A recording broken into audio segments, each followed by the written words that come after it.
Look, it's coming out of the truck. This is nerve-wracking. There's the film This crew. is so nerve-wracking. Look at it. Look It's at it. nerve-wracking. Here's Titus on the streets of New York City. There's Donald. Say hi, Donald. We pulled it off. That's We it. actually made it. Well, we're trying to pull it off.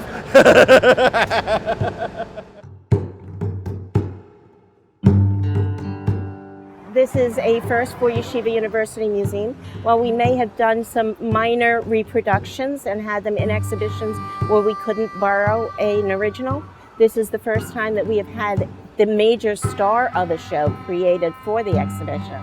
What we're looking at is Titus's triumphal parade in the year 71, celebrating the destruction of the Jerusalem temple and the capture of this wayward province. You see vessels of the Jerusalem temple being brought into Rome. I'm Lindsay Neathawk, and I'm the owner of Neathawk Designs. We just delivered the replica of the Arch of Titus that I created in our shop in Williamstown, Massachusetts.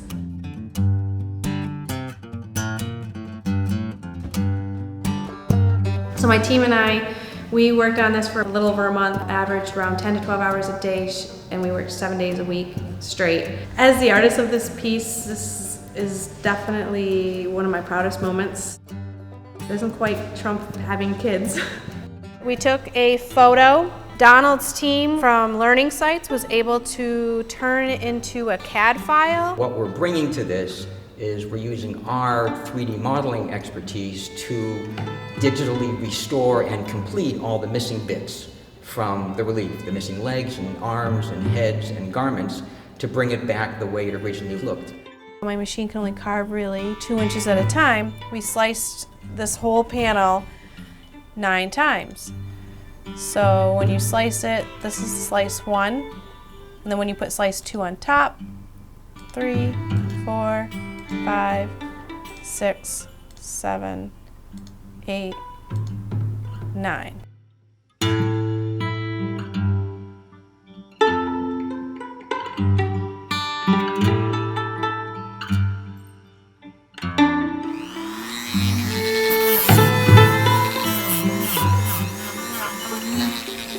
Watching this leave our shop was very nail-biting. It's the longest I've been away from this. It's like my baby. Yesterday morning we got up, went to the office at 5 a.m. We hopped in a truck and drove 6 hours up to Williamstown. We drove back to Marshall Fine Arts in Deer Park, Long Island. And the next morning we came to do today's installation.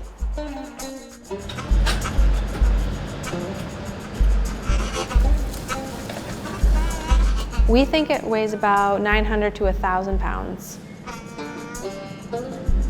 It's just the most wonderful thing you could do, to be allowed to be dealing with objects that for the next 1,000 years you helped create a safe environment and put into a museum, and that's part of our legacy. What we have here is the base that the panel will be mounted to. What we need to do is construct it so that it fits through a door that is only 79 inches tall, which leaves us almost no wiggle room whatsoever. And what we have now is a place to mount our wheel.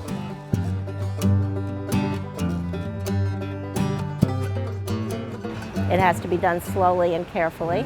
We may have to land up removing doors. We'll see. We're going to play some of it by ear.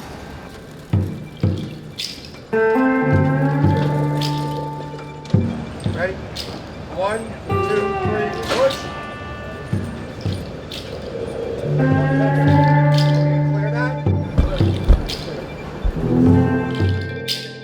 We have 3/4 inch clearance on the door.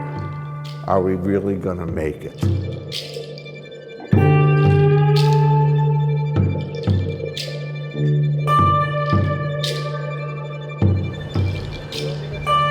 Oh my God, look at that. Well, it looked like it wasn't going to fit. You realize it was leaning back in the back. And once they raised it up, then it was obviously going to come right through. To see the panel here in the museum and to see it follow through its entirety from pieces lying scattered all over the entire shop and not fitting together at all and not feeling like anybody knew what piece belonged on top of which, to then see it all come together, glued up, and actually look like a pretty good replica of the actual relief. This is pretty spectacular. I took Latin in high school, and I've also been to Rome, and I've actually seen this in person. But I was 18 years old, so I didn't appreciate it as much. And through this project, Donald told me more and more, and it's just so fascinating. I felt a connection with the artisans that had carved this to chip away at this marble, and I had foam. They had to have lost many more fingers because I destroyed this finger, bruises, broke my arm almost. Best part is we're the guys behind the scenes that nobody gets to see. When you go to a museum, you do your tour and you look, you don't think about how it was put there, what it took to get it there. We're on the past edge. 3, 2, 1, stop. We'd complete a job, and I would celebrate in my own way by doing the splits, showing off a little bit. Now, this can be seen by people for the next 500 years. It's surreal. It's definitely surreal to see something from our little shop in the Berkshires all the way to New York City and then be put on display. We know that sculpture are not just dead objects. We know that they're objects of continuing reinterpretation, continuing life. And it's the job of people like me to begin to pull it out of those shadows just a little bit.